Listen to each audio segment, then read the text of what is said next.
Sneglehegn par 2. Det er faktisk ekstremt simpelt, at jeg vil prøve at gøre det meget kort, fordi jeg synes, det siger sig selv.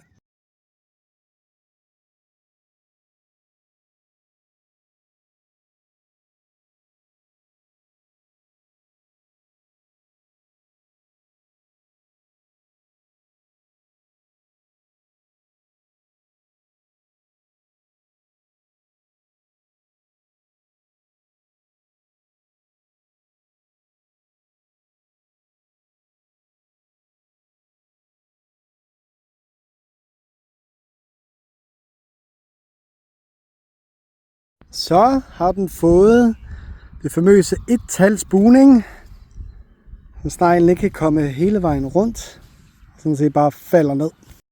Så hvis man forestiller sig, at jeg er en snegl, så prøver jeg på at komme ind til de lækre grøntsager. Jeg kravler, lækkert. Hov, hvad filen?